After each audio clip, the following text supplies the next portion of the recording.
بسم الله الرحمن الرحيم الحمد لله والصلاة والسلام على رسول الله وعلى آله وصحبه ومن والاه خوشكبراني برسلاي خواي پروردگارتان نبت بردوام بين لسر بابتي لقمانو برو دڵنیایی و بابتي بنەما تیۆریەکانی ئیلحاد ئەمڕۆ باس لەو هۆکارانە ئەکەین لەو پاڵنەرانە ئەکەین کە زەمینە سازی ئەکەن بۆ سەر هەڵدانی ئیلحاد یعنی ئەم دیاردەی ئیلحادەی کە سەری هەڵداوە لە ئەوروپاوە و لە عالەمی ئیسلامیشا هۆکارەکانی بۆ کوێ ئەگەڕێتەوە طبعاً دیار دەکە بۆ معلوماتی جەنابتان تازە نییە لەو کاتەی کە لەو کاتەوە کە شۆڕشی فەڕەنسی سەری گرتووە طبعاً معلوماتی جەنابتانە شۆڕشی فەڕەنسا بۆ دروست بوو هۆکارەکانی چی بوون هۆکارەکانی دروستبوونی شۆڕشی فەڕەنسای ئەلمانیەت و دروستبوونی سیکویلار فکری سیکویلاری بوون لە ئەوروپا بریتی بوو لە ممارەساتی هەڵەی کەنیسە یعنی ئینکار ناکرێ بەوەی کەنیسەی ئەوروپی کۆمەڵێک هەڵەی زەق و بەرچاوی کرد کۆمەڵێک کاری دزێ و نەشیاوی کرد کە لەگەڵ خوتی ئاینی مەسیحیەتیش گونجاو نییە پیاوانی ئاینی کەنیسە بە ناوی دینەوە قۆرەخکاری دەسەڵاتی دینیان کرد بە ناوی دینەوە قۆرەخکاری حتا قیامەتی خەڵکیان کرد سکۆکی غوفرانیان ئەفرۆش بە خەڵک بەهەشت و جەهەنەمیان تەوزیع کرد پیاوانی کەنیسە لەگەڵ خاوەن دەسمایەکان و دەسەڵاتدارەکانە دەستیان تێکەڵ کرده بوو دەقائینەکانیان پێ ئەفرۆشتن بە پارە لەسەر و هەموو ئەمانەوە دەسەڵاتی کەنیسا ببوو بە بربەست لە بەردەم پێشکەوتن و زانست و داهێنانە هەرچی بە ناوی عیلم و داهێنان و ڕۆشنگەری بواە کەنیسە دژی بوو کەنیسە نەیهێش ڕۆژ ئاوا پێشکەوتن بە خۆیەوە ببینێ هەموو بیریارەکانی ئەوروپا هەموو بیریارەکانی ڕۆژاوای چەوسانە بووە زۆرێک لەوانی سووتان زۆرێک لەوانی کوشت زۆرێک لەوانی نەفی کرد زۆرێک لەوانی سژن کرد هەتاوە کۆ کاتی کە مردن ئەم حاڵەتی پاڵە پستۆ دروستکردنە لەم هەموو ڕۆوە لە ڕووی ئاینیەوە و لە ڕووی ئەخلاقیەوە و لە ڕووی زانستیەوە حاڵەتی تەقینەوەی دروست کرد کە حاڵەتێکی ئاسایی بوو لە ئەوروپا ئەمە ئەو قەناعەتەی بۆ خەڵکانی ئەوروپا دروست کرد کە کەنیسە بەکەڵکی ژیانی خەڵک نایە چونکە ئەگەر ئەم کەنیسەیە بوونی هەبێ ئەو کاتە پێشکەوتن و زانست بوونی نابێ ئەو کاتە داهێنان بوونی نابێت لەبەرەوە خەڵک هاوچی کرد خەڵک هاو شۆڕشی کرد بەسەر کەنیسەیە ڕاستە شعاری شۆڕشەکە دروشمی شۆڕشی فەڕەنسا لە بیدایەتە دادگەری بوو برایەتی بوو یەکسانی بوو بەڵام دواتر خەڵک هیتافیان کە ئەکێشا ئەیان گوت چی ئەیان گوت ئەشنیق و ئاخر مەلیک بئەمعائی ئاخری قسیس ئەیان و کۆتا پادشا بەڕی خۆڵەی کۆتا قەشە بخنکێنن کەواتە شۆڕش بوو بەسەر دەسەڵاتی پاشایەتی و دەسەڵاتی کەنیسەیشا لە هەمان کاتە ئەمە سەرەتای سەر هەڵدانی ئەلمانیەت و فکری ئیلحاد بوو لە ئەوروپا کە خەڵک دینی قبول نییە لە مەودووە دینێک ئەگەر ئەم کەپتە دروستکە دینێک بە ناوی خوا دینێک بە ناوی پیرۆزیەکان بێوێ قۆرەخکاری عەقڵی خەڵک بکە بێوێ دنیا و قیامەتیش لە خەڵک زەوت بکە قەشەکان بڕۆن چەکی بەهەشت و جەهەنەم بە خەڵک بفرۆشن خەڵک قەناعەتی بەو دینە نییە کە دین نەما لە ئەوروپا ئەوجا کۆمەڵێک پرسیار دروست ئەبوون بۆ خەڵک یانی تۆ وەرە ئێستا ئاین لە ژیانی خەڵک بێنەرە دەرەوە کۆمەڵی پرسیار هەن بێ وەڵام ئەمێنەوە خەڵک بێ بەرنامە بێ ئایدیا ناژی بێ فەلسەفە ناژی خوای پەروەردگار ژیانی مرۆڤی وا خەڵق کردو ئینسانی وا خەڵق کردووە یعنی هیچ ئینسانێک نییە مارکس کە تەحەدای بوونی خوای کرد باشە کەوتی خوا نییە کە پیرۆزی نییە کە دین بریتە لە هەڵخەڵەتاندن دین بریتە لە تلیاک بۆ گێشکردنی گەلان و خواردنی مافەکانیان بە ناوی ئاینەوە مارکس کە خاوەنی ئەم بیرۆکەیە بوو جەنابتان نەزانن تەقدیسی مادەی کرد یعنی نەیتوانی بەبێ خوایەک بژی بەبێ هێزێکی دەرەکی بەبێ ئەوەی کە هێزێک هەبێ کە ئەم عیجزی خۆی بۆ نیشان بدە نەیتوانی بژی وتی لا ئیلاهە بەڵام ئەلحەیات و مادە ژیان بریتە لە مادە کەواتە کە ئەوان شۆڕشیان کرد بەسەر کەنیسەیە لە بەدەلی کەنیسە چیان دروست کرد کۆمەڵێک فەلسەفات جێی کەنیسەی گرتەوە فەلسەفەی مارکسیەت و ئیشتراکیەت لە اقتصادا فەلسەفەی داروینیەت لە ئەسلی ئەنواعە فەلسەفەی دۆرکایم لە عیلمی ئیجتیماعە فرۆید لە غەرائیزە ئەم کۆمەڵە فەلسەفانە بوون بە جێگرەوەی ئاین لە ئەوروپا کە هیچ کام لەمانە نە جێگرەوەی ئاین بوون نە وەڵامی ڕاستەقینەی پرسیارەکان ئەدەنەوە کە دین وەڵامی ئەداتەوە بۆ نمونە مارکسیەکان بەچی قەناعەتیان بە خەڵک کرد بۆی کە خەڵک واز لە دین بێنێ فکری ئیلحاد هەڵبژێرێ بەوەی وتیان ئاین کۆمەڵێک خوڕافاتە پێغەمبەران بۆ خۆیان دایان ناوە بۆ هەڵخەڵەتاندنی خەڵک بۆ ئەوەی سامان و دەسەڵات خۆڵخکەن بۆ خۆیان لەبەرەوتیان ئاین بیرۆکەی سەرمایەداریە ئەگەر ئێمە بمانەوێت لەگەڵ بیرۆکەی سەرمایەداریانە بین ئەبێ ئاینمان نەبێ مارکس تا حدێک ئەڵین تا حدێک منطقی بوو لە تێڕوانینی بۆ ئاین بەرامبەر بە کەنیسە بەڵام نەک بۆ کۆی ئاینەکان من دڵنیام لەوەی مارکس ئیسلامی بناسیایە ئەو هەڵوێستەی نەبوو بەرامبەر بە ئاین. مارکس چاوی بە ئاینێکە هەڵهێناوە کە ئەم ئاینە سەر لەبەری دژی عەقڵە، دژی منطقە. باشە کەنیسە بە خەڵکی ئەگوت ئەطفئ مصباح عەقلك واعتقد وأنت أعمى، چرای مێشکێ بکوژێنەرەوە کوێرانە عەقڵێ بەرەدەست ئێمە، کوێرانە باوەڕ بێنە. کەی خوا وا تەعامل لەگەڵ خەڵکەکە، کەی ئێمە ئیسلام وا تەعامل لەگەڵ خەڵک کردووە. خوا ئەو هەموو ئاەتی قورئان کە باسی عەقڵ و کە باسی تەفەکوڕ و کە باسی تەدەببوڕ و کە باسی ئولی ئەلبابەکە بۆ ئەوەی خەڵک عەقڵی کارا بکە. دین شتێکی نامەنتیقی بە خەڵک ناڵێ. کەواتە یەکەم پاڵنەر بۆ سەرهەڵدانی فکری ئیلحاد زوڵم و چەوسانەوەی کەنیسە بوو بۆ خەڵک. کەنیسە ئەو کاری کرد بەوەی کە خۆی بڕوخێ و کۆمەڵێک نەزەریات و فەلسەفاتی ئیلحادی جێی کەنیسە بگرێتەوە کە خەڵک بەرەو بێدینی برن. خاڵی دووەم بەڕێزان ئەو حاڵەتە مادیەی کە باڵی کێشا بەسەر خەڵکا لە دوای ڕوخانی کەنیسە. طبعاً کەنیسە توغیانی کردبوو بە حسابی خۆی لە جانیبی ڕۆحیا، پیاوانی ئاینی قۆرخی کەنیسەیان کردبوو بۆ خۆیان.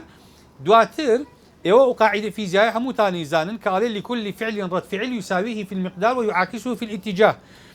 هەر فعلێک پەرچەکردداری هەیە، هەر کردارێک پەرچەکردداری هەیە، بەڵام بەعکسی ئیتیجاهی ئەو وەکو ئیسپرنگێک وایە تۆ زەختی کە لێ بکە بۆ خوارەوە چەند زەختی لێ بکەی بۆ خوارەوە کە بەردا بەعکسی ئیتیجاه زەختەکە بۆ هەڵسانەوە.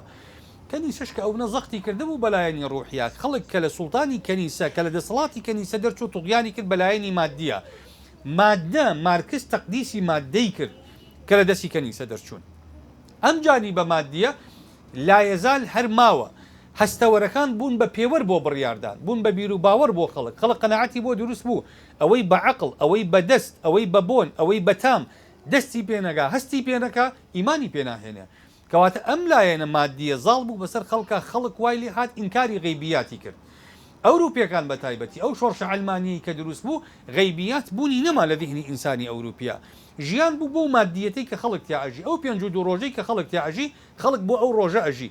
سارتەریەت وجودیەت دوای باڵا دەست بوو لە ئەوروپا کە وجودیەت ڕەفزی هەموو ئاراستەیەکی دەرەکی لە ژیانی مرۆڤ ئەکاتەوە.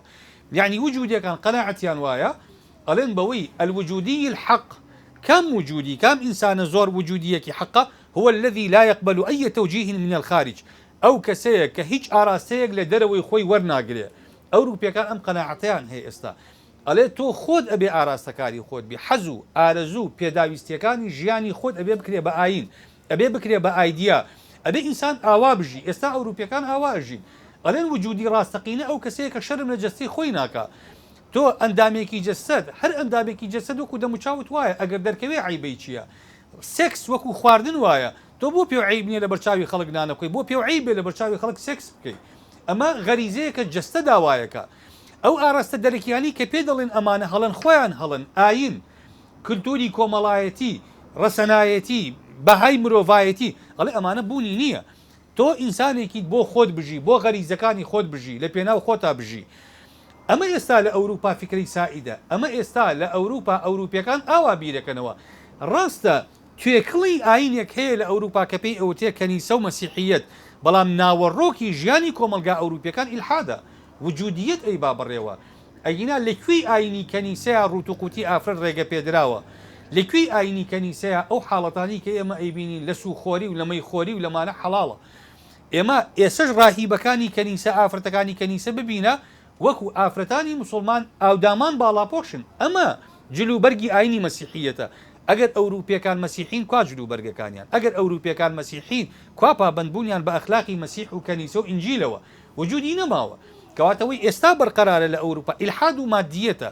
ئەو ژیانە مادیەیە کە ئەوروپیەکان لە پێناویە ئەژین، لە پێناویە ئەمرن، ئیمانیان بە زیندووبوونەوە و قیامەتێک نییە کە ئینسان محاسبەی لەسەر بکرێ. خاڵێکی تر بەڕێزان، داڕوخانی عالەمی ئیسلامی هاوکات لەگەڵ داڕوخانی دەسەڵاتی کەنیسە بە دوو هۆکاری جیاواز. دەسەڵاتی کەنیسە غەباوەتی قەشەکان ڕوخانیان، دیکتاتۆریەتی قەشەکان، دنیاویستی قەشەکان ڕوخانیان. بەڵام عالەمی ئیسلامی هێزی سەربازی دەرەکی ڕوخانی، دەوڵەتی عوسمانی بە ئینقیلاب بە کۆدەتا ڕوخا. کۆدەتای کێ؟ کۆدەتا بە دەستی جوولەکەکان دەوڵەتی عوسمانی ڕوخا. دەوڵەتی عوسمانی کێ بوو؟ دەوڵەتی عوسمانی ئەو دەوڵەتە بوو کە ئەیتوانی پارێزگاری لە کۆی جوغرافیای ئەو دەوڵەتە بکا کە تایەتی من ضمنهم کورد. بەڕێزان ئێمە کورد ئێسش دەمی خەڵکی خۆمان بکەرەوە، گوێن بە دەوڵەتی عوسمانی ئەدا لە کاتێکا کورد ئەبێ ئەوەی لە بەرچاو بێ کە ئێمە 5% لەژێر سایی دەسەڵاتی عوسمانیە سەڵاتینەکانی دەوڵەتی عوسمانی ڕێگەیان نەیە خاکی کوردستان پەرت بێ کە دەوڵەتی عوسمانی ڕووخە ئەوە بەریتانیا و ئەمریکا و وڵاتە هێزەکانی دنیا بوون کوردستانیان دابش کرد کەواتە ئێمە بەرکەوتەی دەسەڵاتی ئەو ئیستیعمار و ئایدیایی دەوڵەتی عوسمانی 5% لە سایی دەوڵەتی عوسمانیە نەهێشتی جوولەکە بگەڕێتەوە فەڵەستین نەهێشتی کیانێک بۆ ئیسرائیل دروست بێ لە ناو جەرگی عالەمی ئیسلامیە نەهێشتی عالەمی ئیسلامی پەرتەوازە بێ ڕاستە حاڵەتی فەقیری ڕاستە حاڵەتی زوڵم لەوانەیە هەبوو بێ بەڵام کوی ئەو کیانی ئەو جەستەیی کە پێی وتراوە عالەمی ئیسلامی کە گرتوو بووە لە دوای ڕوخانی دەوڵەتی ئیسلامی عوسمانی بڕۆ سەیری تاریخ بکە مەسەلەن کشمیر کەسەم نایەوە لە پاکستان دەوڵەتی هند و کشمیر و پاکستان کە دابش بوون بیلادی شام کە بوو بە 5 دەوڵەت کە بوو بە لوبنان و بە سووریا و بە فەڵەستین و بە هەڵەبەی سەینا و بە ئوردون ئەمە هەمی پێوتا بیلادی شام کوردستانی خۆمان کە دواتر کرا بە 5 پارچە و هەر پارچەیەکی درا بەدەم دەوڵەتێکەوە دەوڵەتانی خەلیج ئەم پەرتەوازیە عالەمی ئیسلامی لە دوو ڕوخان و دەوڵەتی عوسمانی دروست بوو هەتا دەوڵەتی عوسمانی مابوو ڕێگەی بەم پەرتەوازەیە نەدا کەواتە ئەمدا ڕوخانی دەوڵەتی عوسمانی نەک دەرگای کردەوە بۆ ئەوەی هێزی دەرەکی بێنە ناو عالەمی ئیسلامی دەرگای کردەوە بۆ ئەوەی کە هێزێکی فکری کە لە هێزە عەسکەرتاریەکە کاراتر بێنە ناو عالەمی ئیسلامی ئەوان هاتن ئەخلاقی عالەمی ئیسلامیان تێکدا یعنی ئەوروپیەکان بە نمونە وەریگرن بەڕێزان ئەو وڵاتانەی کە درانە دەستی بەریتانیا داگیری کردن لەگەڵ ئەو وڵاتانی کە فەڕەنسا داگیری کردن دیقەت بدن جیاوازیان چییە ئەو وڵاتانی کە داگیرکراوی بەریتانیا بوون ئەخلاقتیایە تا حدێکی باش پارێزراوە ئەو وڵاتانی مستعمەرەی فەڕەنسا بوون ئەخلاقیشان تێکداتیایە دەوڵەتانی مەغریبی عەرەبی مستعمەرەی فەڕەنسا بوون ئەخلاقی تیانەما لوبنان سووریا میسر مستعمەرەی فەڕەنسا بوون ئەخلاقی تیانەما عێراق و دووەلی خەلیج مستعمەری بەریتانیا بوون تا حدێک بنە بە ئەخلاقیەکانی تۆزێک ماوە بەڵام ئاین لە هیچیان نەما ئەوەی کە کۆدەتای حەقیقی بوو پاشەکشەی ئاین بوو کەمال ئەتاتورک کە یەکەم شۆڕشی کرد لەم منتیقەیە باشە هەمان دیکتاتۆریەت و هەمان ئایدیای شۆڕشی ئەوروپای تەطبیق کردەوە بەڵام زۆر خراپتر یعنی تۆ تەسەوور کە سای دەسەڵاتی کەمالیەکانە مزگەوتەکانیش کران بە گەور کران بە مەتحەف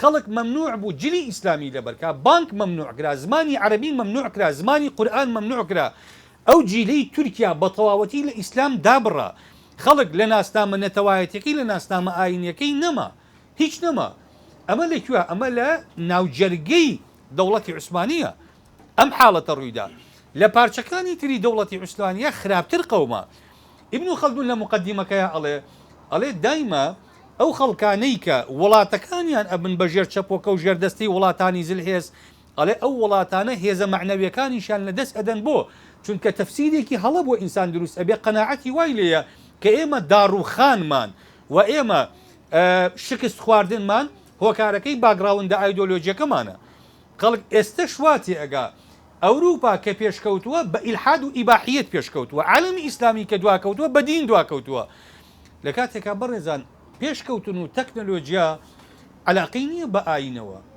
بە بەڵگەی چی بە بەڵگەی ئەوەی هۆنگ کۆنگ دایکی تەکنۆلۆژیای دنیاە ئێک گەورەترین پەیکەری بوودا لە عالەما لە هۆنگ کۆنگایە هەتا ئێستا هۆنگ کۆنگیەکان سوژدە بۆ بتێکە بن کە من و تۆ ئێشش پێمان تەفسیر ناکرێت چۆن ئەبوو جەهل سوژدەی بۆ بت بردووە چ عەقڵێک سوژدە بۆ پەیکەرێکە با بەدەستی خۆی دروستیەکە ئێستا لە لووتکەی تەکنۆلۆژیای دنیایەکە هۆنگ کۆنگە هۆنگ کۆنگیەکان سوژدە بۆ بوودا ئەبن بۆ بتێک ئەبن کە بە کۆنکریت خۆیان دروستی ئەکەن نەحتی ئەکەن چۆیان بێن وایدا ئەتاشن ئەمە پێیان خوایە بەس ئەم عەقیدە دواکەوتووە ڕێگر نەبوو لە پێشکەوتنی تەکنۆلۆژیاکەی هۆنگ کۆنگ یابان دیسانەوە هندستان کە وڵاتێکی نەوەویە مشکە پەرستن جرجە پەرستن ماغا پەرستن بۆ هندستانیەکان بەخۆی ئەم دواکەوتنە ئاینیانەوە تەکنۆلۆژیاکەیان دوانەکەوت ئیسرائیل دەوڵەتێکی دینیە بە ئیمتیاز ئیسرائیل تاکە وڵاتێکە لەسەر ئەساسی دین جنسیە ئەدا بە خەڵک یعنی تۆ بڕۆ بەم باڵاپۆشیەی خۆت بڵێ من باپیرە گەورەم جوولەکە بووە ئیثباتی کە جنسیەت ئەداتێ ئەڵێ تۆ هاوڵاتیەکی جوولەکەیت و ئێمە شانازیت پێوە ئەکەین و پارێزگاریت لێ ئەکەین و مافەکانت دەستە بەرەکەین باشە بۆ ئیسرائیل وڵاتێکی دواکەوتوو نییە کەواتە ئەمە هەڵخەڵەتاندنی خەڵکە کە ئەوان ئەوە بە ئێمە بفرۆشنەوە کە ئێمە دواکەوتوین، ئێمە دواکەوتوی دەستی ئیسلامین. ناکاکە 100 ساڵە دەوڵەتی عوسمانی و هەژمونی ئاینی وجودی نەماوە لە عالەمی ئیسلامیە. 100 ساڵە عالەمی ئیسلامی بەدەست علمانی و لایق و ملحید و ئاتایستەکانەوەیە، بەدەست بەعثی و شۆفێنی و قەومی و نەتەوە پەرستەکانەوەیە. ئەدی ئیبداعاتی ئێوە چیە لەم عالەمی ئیسلامیە؟ 25 ساڵە دەسەڵاتێکی علمانی کورد دەڕەتێنێ، یەک کارگەمان پێ بڵێ ئێوە دروستان کردبێ، یەک کارگە ئێوە دروستان کردبێ لە غەیری کارگەی جگەرە و مەشروب و بەدڕەوشتی، لە غەیری نایت کلاپ و دیسکۆ و بەرەڵایی. کوا پێشکەوتنەکانی ئێوە؟ ئیسلام ئێمەی دواخستووە، پێشکەوتنەکانی خۆتانمان پێ بڵێن. علمانیت ئیلحاد کەی خەڵکی پێشخستووە بەڕێزان. لەبەرەوە ئەمە تەفسیرێکی هەڵە بوو بەوەی کە ئەوروپا بە ئیلحاد پێشکەوتووە. نا ئەوروپا لە دەرەنجامی هەوڵ و ماندووبوون و لە دەرەنجامی بە خۆداچوونەوە و لە دەرەنجامی هەستی مرۆڤ بوون، هەستی نەتەوایەتی بوون بووە بە ئەوروپا پێشکەوتووە. چی دەقێکەیە لە ئاینی ئێمەیە ئەوان بڵێن ڕێگر بوو لە پێشکەوتن، ڕێگر بوو لە کاری عەقڵ. کەی دینی ئێمە دژایەتی عیلم و عەقڵی کردووە؟ ئەو هەموو ئایەتەی کە خوای پەروەردگار لە باسی فەضلی عالم و لە باسی فەضلی عولەمایە دایبەزاندووە کە بۆ ئەوەی ئێمە هەڵنێ بۆ ئەوەی بە دوای عیلما بچین. ئاینی ئێمە یەکەم وشەی ئیقرائە، یەکەم وشەی خوێنەواریە بۆ ئومەتێکی ئومی. ئاینی ئێمە سەدەها ئایەتی تایە بانگەشە بۆ عیلم و زانست و پێشکەوتن هەکە. کەواتە ئێمە دەستی چەوری خۆمان بەشانی ئاین بسڕین، بڵێن وڵا ئێمە ئاین دوای خستوین. ناکاکە ئادەی پێشکەوتن و مۆدێرنیزمە خوازەکان ئێوە چیتان کردەوە بە پێشکەوتنی میلەت؟ لە غەیری دزی، گەندەڵی، چەتەیی، داڕوخانی ژێرخانی ئابووری، خۆ قەڵەوکردن و دەوڵەمەندکردن لەسەر حسابی میلەت.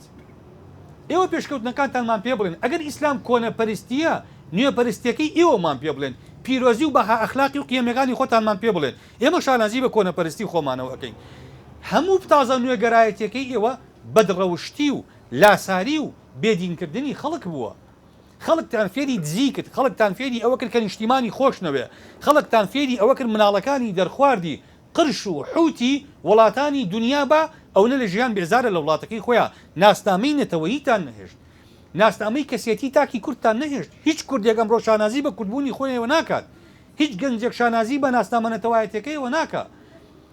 ئەچین لە وڵاتانی دەرەوە هەموو شتێ قبوڵەکەین بەوەی کە کابرا ئیدعای بێئەخلاقی بکە، ئیدعای ئەوە بکە کە بڵێ کاکە من ژنەکەم بێئەخلاق بۆ جێم نەبووتەوە، خۆم بەدڕەوشت بووم جێم نەبووتەوە، باشە دینم گۆڕیوە. ئیدعای هەرچی سوکایەتی هەیە بۆ خۆی و بنەماڵە و کە سوکاریشی بیکە بەس لە وڵاتە نەمێنێتەوە لە تاو دەسەڵاتە علمانیەکەی ئێوە. لەبەرەوە ئەگەر ئێمە کۆنە پەرست بووین 100 ساڵی نوێگەرایەتی ئێوە لە غەیری دیکتاتۆریەت نەک تەنها لە کوردستانە بەڕێزان، سەیری سووریا بکەن، سەیری میسر بکەن، سەیری هەموو وڵاتانی دنیا بکەن. ئەو وڵاتانی کە دەسەڵاتی علمانی لە دوای ڕووخانی دەوڵەتی عوسمانی گرتویان نەتە دەست، بزانین ئەوانە چ پێشکەوتنێکیان کردەوە بۆ دەوڵەتە ئیسلامیەکان، بزانین ئیبداعاتی ئەوان چی بووە لە مەجالەکانی تراکە هەبوون. لە غەیری دەستەمۆکردن و بە کۆیلەکردنی میلەتان و لە غەیری چەوسانەوە و لە غەیری ئەوەی کە ئێمەتان فێر کردووە هەمیشە دەسەوخواری غەرب بین، چاومان لە دەستی ئەوانەوە بێ، ئەوان بە خاوەنی خۆمان و بە خاوەنی میهرەبانی و فەزڵ و بەخشش ژیانی خۆشمان لەوان تەمەنا بکەین. لە کاتێک ئەمەش درۆیەکی مێژوویە، هەموو نەهامەتیەکانی ئێمە لە چاوی ڕۆژئاوایەکانە ناسین. ئەرمەنیەکان ئەڵێن ئێمە 20,000 کەسێکمان لێ کوژراوە دەوڵەتی عوسمانی کوشتێتی، فەڕەنسا ئەڵێ ئەوەی دەوڵەتی عوسمانی کردوێتی جینۆسایدە بەرامبەر بە ئەرمەنەکان. بەس فەڕەنسا مێژووی خۆی ناخوێنێتەوە کە 1 ملیۆن موسڵمانی لە جەزائیرا شەهید کردووە لەسەر خاکی خۆی، لەسەر ئاوی خۆی، لە پێناو سەربەخۆیی خۆی.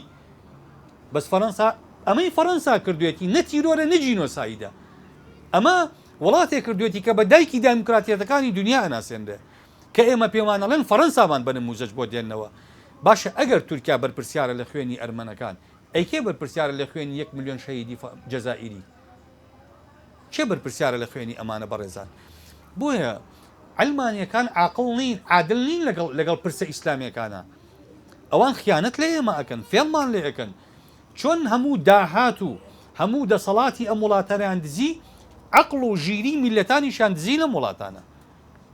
بە پێچەوانە هاوکێشەکان بۆ ئێمە تەرحەکەن. خاڵێکی تر جەهلی خەڵک بە ئیسلام. بەڕێزە ئێمە لە وڵاتێکی موسڵمانە ئەژین.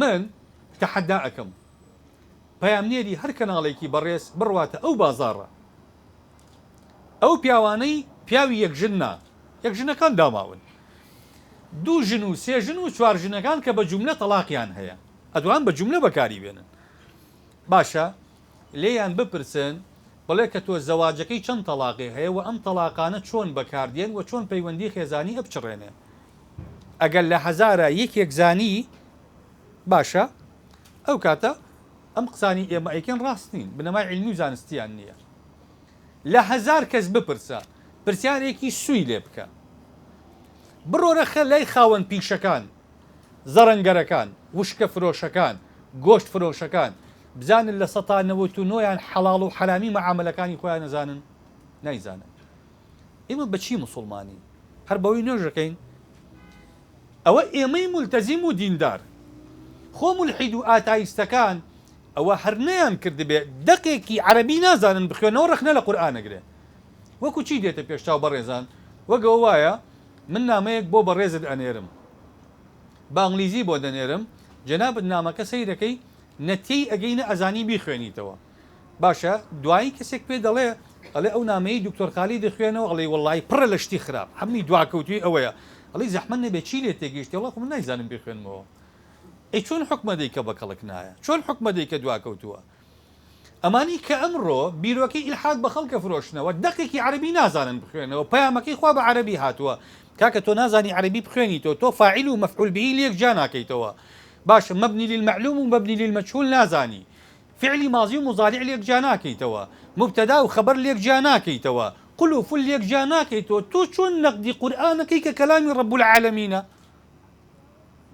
چۆن نتوانی نەقدی بکەیت باشە نەقدە عیلمیەکانمان پێ بڵێ تا ئێستا ئەوروپیەکان ناتوانن نەقدی قورئان بکەن بۆ خۆخوا بەتەحەداوە فەرمێ ذلك الكتاب لا ريب فيه ئەم قسەی ئێستا نەکردووە خوا 1430 ئەو ساڵە خوا ئەم قسەی کردووە ئەفەرمێ ئەم کتابی ئێمە نردومانەتە خوارەوە هیچ هەڵەیەک هیچ گومانێک هیچ دوودڵیەک هەڵناگرێ هەتا ئێستا ئەم تەحەدایە بەردەوامە تا قیامەتیش ئادی ورن ئێوە بە میتۆدی زانستی بە پێوەری زانستی هەڵەکانی قورئانمان پێ بڵێن نەک بە گوێن فرۆشی و قسەی ناشیرین و ئەم ئەخلاقیاتی کە تەنها لە ئایدیاکەی ئێوەیە هەیە نا ورن بە توێژینەوەی زانستی پێمان بڵێن کە ئێمە هەڵەمان کردووە دی ئاەتێکە دۆزێتەوە لە قورئانە وەڵا ئیسلام شایەتی دوو ئافرەت بە پیاوێ قبوڵەکە جارێ ئەحمەق دوو لە ڕووی حازری تۆ نازانی ئیسلام لە چ کایەیەکە ئەم شایەتی وا قبوڵ کردو خۆ لە هەموو کایەکان ئەوانیە من دەکایەت پێڵم کە شایەتی ئافرەتیایە بە قووەتر لە قەزای شەرعیە وانیە ئەم قسەیە مطلقاً وانیە تۆ پێمەڵی لە چوار حاڵەتە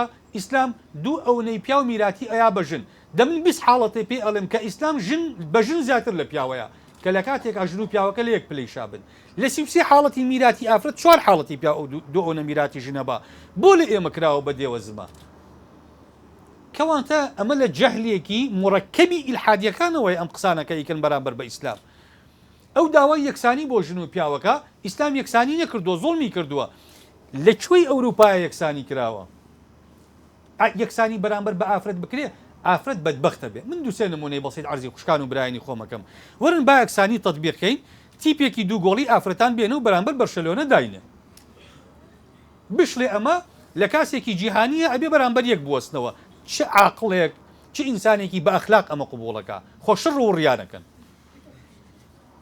باشە بۆچی لە هەموو دنیاە بۆچی پێوەرەکان بۆچی مەسەلەن ئەو ژمارە پێوانەیەی کە لە دنیاە هەن بۆ هەمیشە ژمارەی پێوانەی ژن و پیاو ئەبێ جابێ بۆ ئەبێ جابێ ژمارە پێوانەیەکان وەرە بە تێکەڵیکەین وەرە بە ئەو ئاسنی پیاوێک بەرزیەکاتەوە بە یەکسانی ژنێکیش بێنین بەرزی کاتەوە نەوەڵا با چوار ژن بەرزی کاتەوە چۆن بەرزیەکاتەوە ئەو ڕاکردنەی پیاو ڕائەکە باژن بێ ڕاکا لەگەڵی با عەدداەکان یەک پێ خۆ ئەمە ئەوروپیەکانم پێوەرانیان داناوە ئێمەی کۆنەپەرست دامان نەناوە ئێ بە ئەوروپیەکان بڵێ یەکسانیمان بۆ بکەن خۆ لە ئەوروپا ژن و پیاوێک سەعات 8 کە ئەچن دەوامەکەن لە دائیرە تا سەعات 3 کە ئەڕۆنەوە وەکو یەک کاریان کردووە بەڵام هیچ دام و دەستگایەکی فەرمی نەدەوڵەت نەکەرتی تایبەت وەکو یەک موچەیان ناداتێ بۆچی ئەی کوا یەکسانی لە ئەوروپا ئێوە قیەمی ئەوروپا بە ئێمە ئەفرۆشتنەوە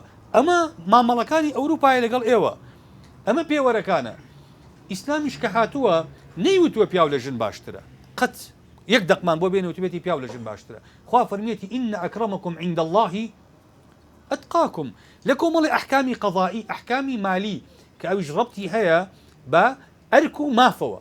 لە ئەرک و مافە هەندێک جیاوازیمان هەیە، بەڵام لە کەسایەتیمانە، لە هەستی بە مرۆڤبوونمان، لە پەرستنمانە، لەوەی کە ئێمە هەمومان بەندەی خواین کەی ئیسلام تەفاضولی کردووە لە بینی ژن و پیاوە.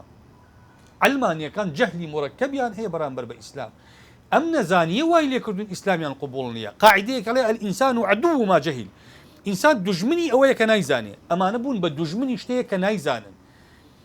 لە نەزانیشەوە ڕەخنەکانیان سەرچاوی گرتووە. بەڕێزان ئەگینە ئەگەر ئەوان بێن ڕخنەی منطقیان هەبێ لە ئیسلام، ئەگەر ئەوان دێن پێوەری زانستیان هەیە بۆ هەڵسانگاندنی دەقە ئاینەکان، با بن مناقەشە و گفتوگۆ بکەین.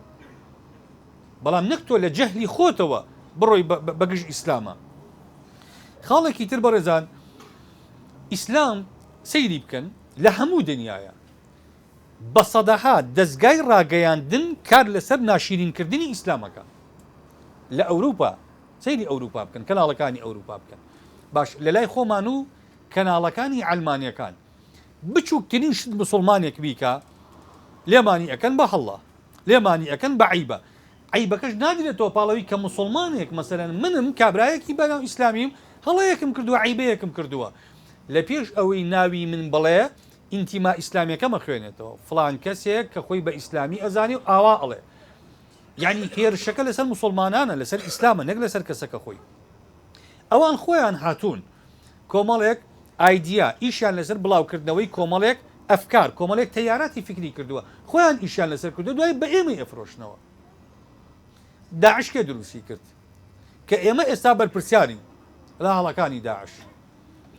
پێتان وایە داعش ئیسلام دروستی کردووە؟ باشە ئەگەر داعش لێکەوتەی ئیسلامە، بە هەزارەها داعی و بانخوازبان هەیە لە عالەمی ئیسلامی، چەند داعیان لەگەڵا بوو داعشەکان؟ صفر. یەک داعیشی لە عالەمی ئیسلامی هەموو داعیەکان دژیان بوون. داعی سەلەفی جیهادیش دژیان بوون، وتیان ئەمانە خەواریجی سەدەی 21ن. لە نمونەی ئەبوو محەممەدی مەقدیسی و ئەبوو بەسیر و ئەبوو قەتادە و کێوکێ کە ئەمانە بە دوعاتی سەلەفیەتی جیهادی معروفن. باش ئەونەی خەڵکی ئەم وڵاتانەیان لەگەڵا بوو، خەڵکی ئەوروپیان لەگەڵا بوو، یا خەڵکی ئێمەیان زیاتر لەگەڵا بوو. داعش زیاتر لە 11,000 چەکداری ئەوروپی هەبووە.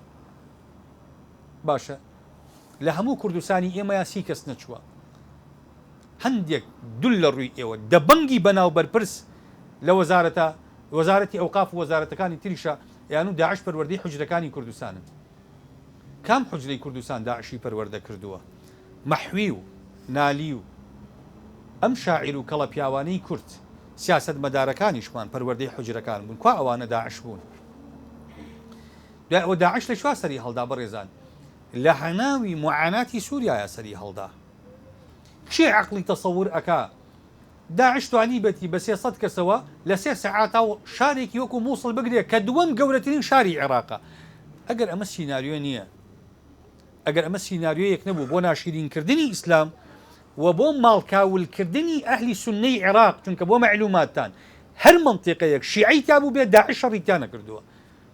لە منتیقی ئامرلی شیعی تابوو داعش بەبێ شەڕچۆڵی کرد، بەڵام مووسڵ هەتا خاپور نەبوو، هەتا بینای بە پێوەما داعش شەڕیتیا کرد و ئەمریکیەکان بێ بەزەییانە قەسپیان کرد. 33 دەوڵەت لێیاندان، فەلوجیان هەروە لێ کرد، تکنیتیان هەروە لێ کرد، سامەڕایان هەروە لێ کرد، بەڵام ئەو منتیقانی کە زۆرینەی شیعە بوون داعش شەڕیتیان نەکرد. ئەمانە پرسیارن کێ بەرپرسە لە دروستکردنی داعش؟ کەواتە بەڕێزان یعنی ئەوان کاتێک دێن ئیسلام ئیتیهامەکەن و ئەیانەوەی ئیسلام ناو بڕزڕێنن بەم کۆمەڵە حەرەکات و بزوتنەوانە، خەڵک خۆی ئێمە وەکو خەڵکی مسلمانە زانین کە ئەمانە وانیە ئەم مۆزوعانە. ئیسلام ئەم حاڵەتی تند و توژی و دڕندەی بوونەی تیان نییە. خوای پەروەردگار لە چەند ئاەتا باسی سلمەکە، خوای پەروەردگار ئەفەرمێ وئین اعتدوا عەلەیکم، اینجا باسی ڕەدی ئیعتیدا ئەکاتەوە، باسی وەحشی بوون و باسی ئەوەی نەکردووە کە ئێمە بە ناوی ئیسلامەوە خەڵک بسووتێنین و خەڵک بخنکێنین و ماڵی خەڵک کاولکەین. شتیوامان نییە. خاڵێکی تر بەڕێزان دەسەڵات کە ئەوێت طبعاً ئەم کەلاڵە ڕاگەیاندانش کە لەسەر ناشرینکردنی ئیسلام ئیشەکەن، دەسەڵات دێت چی تریژەکە؟ تەنگ بە گوتاری ئیسلامی هەڵ ئەچنێ لە مقابلە وتاری بێدینی و وتاری خراپەکاری ماف پێ ئەدا و بازنەی کارکردنی بۆ فراوانەکە. ئێستا تۆ بڕۆ لەسەر تەلەڤیزیۆن لە هەر شوێنێکە 100 جوێن بە ئیسلام بدە، کەس ناڵێ کێشت هەیە، کەس ناڵێ ئەمە کارێکی نایەساییە، بەڵام سوکایەتی بە ئاینی کەمایەتیەک بکە بەیانی 100 مەحکەمت پێ ئەگرن. قانونی مکافحی ئیرهابیان داناوە، بەرەنگاربوونەوەی توندوتیژی یا چیرۆر. باشە ئەم قانونی مکافحی ئیرهابە بەپێی ئەم قانونە تۆ بڕۆ بە خەڵکێک بڵێ وڵی ئەگەر تۆ زینا بکەی خوا ئەو سووتێنێ بچێ شکاتی لێ بکە بەم قانونە ئەو کە نەژوورەوە، ئەڵێ ئەمە ئیرهاب و کردو بەرامبەری، ئەمە تیرۆرە بەرامبەری.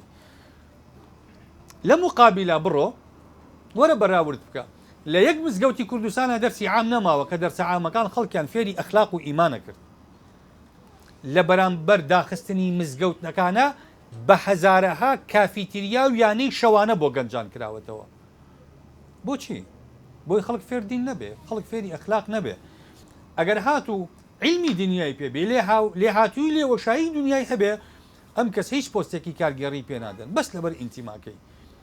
بەس هەر کەسێکی کە لە خۆیان بێ و هاوبیر و هاوڕای خۆیان بێ لەم دەسەڵاتە دیموکراسیەدا هەموو شتێکی بۆ ئەکەن. ئەو وڵاتە بەو حاڵەکە گەیشت و ئەمانە هۆکارەکانین. دەرەنجامی ئەم گەندەڵیانی ئەم دەسەڵاتە کردوێتی ئاوای لێ هاتۆ بەڕێزان. بۆی ئێمەوەکو خەڵکی مسلمان بەرپرسیار نین لەم حاڵەتی نەهامەتی کە ڕووی کردوتە خەڵک. ئەترسم ئەوان 25 ساڵی دەسەڵاتە گەندەڵێکی خۆشیان هەر بەهی ئیسلام بناسن، هەر بەهی ئیسلام هەر بۆر بن بەسەر ئیسلامەوە. وانە کەواتە ئیلحاد بێئینسافە لەگەڵ خەڵکی مسلمان. خاڵێکی تر پشتیوانیکردنی غەرب بۆ ئەم دیاردەیە. ئێوە پێتان وانە بێ غەرب بەدەرە لەم هاوکێشانی کە ڕووی داوە لە عالەمی ئیسلامیە، تێکدانی خێزانی کورد، هەڵوەشانەوە و زۆربوونی دیاردەی تەلاق، زۆربوونی دیاردەی ناپاکی هاوسەرگیری، زۆربوونی دیاردەی توندوتیژی خێزانی، هەموو ئەوانە یاساکانی غەرب لێی بەرپرسیارن. لەوانەیە پێتان سەیر بێ بەداتا وا قسە بکەین. بڕۆن ڕێکەوتن نامەی پەکین، ڕێکەوتن نامەی قاهرە، ڕێکەوتن نامەی نەیروبی، ڕێکەوتن نامەکەی یەمەن، ڕێکەوتن نامەی سیداو، ئەم ڕێکەوتن نامە بخوێننەوە بزانن بەندەکانی باسی چی ئەکا، وەرنەوە سەیری واقعی کوردستان بکەن، بزانن لە سەتاچەنی بانگەشە و پرۆتۆکۆلی ئەم ڕێکەوتن نامانە لە کوردستانە جێبەجێ ئەبێ و چۆتە ناو یاساکانیشەوە. لە نمونەی یاسای جێندەری، لە نمونەی بزوتنەوەی فیمەنیزمی ڕۆشنگەری، لە نمونەی دروستبوونەوەی چەندەها ڕێکخراوی تێکدەر لەژێر ناوی بەش ڕۆشنبیرکردنی خەڵکە کە ئیش لەسەر بێدینکردنی خەڵکەکەن. هەموو ئەمانش دەعمەکانیان غەربیکە. ئەو تا بە بەرچاوی خۆمانەوە توێژەرە فەڕەنسیەکان و زانکۆ فەڕەنسیەکان توێژەرەکانی خۆیانمان بۆ ئەنێرن بۆی ئیش لەسەر تێکدانی ئەخلاقی ئەو خەڵکە بکەن لە کوردستانە. ئەمریکیەکان ئاڵای هاوڕەگەزبازەکان هەڵەکەن لە هەولێرە لە مانگی ڕەمەزانە و دەعمی فکری هاوڕەگەزبازی ئەکەن لە کوردستان و لە عێراقا. ئەم بیرۆکانە تەسەور ئەکەن هۆکارەکانی چی و بە چه ئاماژەیەک ئاراستە ئەکرێن. بۆیە بەڕێزان ئەوەی کە ماوە لە ئیسلام لە ناوەکەی لە ناوەڕۆکی تەنها لە فەزلی خواوە ماوە. ئێوەی باڵاپۆش و دیندار تەنها لە میهرەبانی خواوە ماون. ئەگینا ئەو هێرشەی کە هەیە لەسەر دین و لەسەر ئەخلاق و لەسەر ناسنامەی مسلمانان ئەبووە ئیسلام هەر وجودیشی نەمایە، بەس ئەو خوای گەورەی ئەو وعدەی داوە کافەرمێ ئینا نەحن نەزەلنا الذیکر وئینا لەه لەحافظون. ئەم پارێزگاریە پەروەردگار خۆی ئەیکا. ئەگینا توانا و هەوڵ و ماندووبوونی ئێمە لەقەدەر ئەو هێرشە نییە کە لەسەر عالەمی ئیسلامی هەیە. تۆ تەسەور بکە ئەو هەموو کەناڵی ڕاگەیاندنە، ئەو هەموو حیزبە سیاسیە، ئەو هەموو دەسەڵات و لۆبیە نێو دەوڵەتیە، ئەو هەموو ڕێکخراوە لۆکاڵی نێو دەوڵەتیە ئیش لەسەر ئەوواکەن خەڵک بێدین بێ لە وڵاتانەیە، خەڵک بەدڕەوشت بێ. ئەوەی کەماوە لە گەورەی خواماوە فقط. بۆیە بەڕێزان پێگە خۆشکردن بۆ دیاردەی ئیلحاد نەک لەبەر ئەوەی ئیلحاد زەمینەیەکی زانستی بەهێزی هەیە یا لەبەرەوەی ئیلحاد توانای وەڵامدانەوەی هەیە و ئیلحاد میتۆدی زانستی پێنا، هیچ کام لەمانی پێ نییە.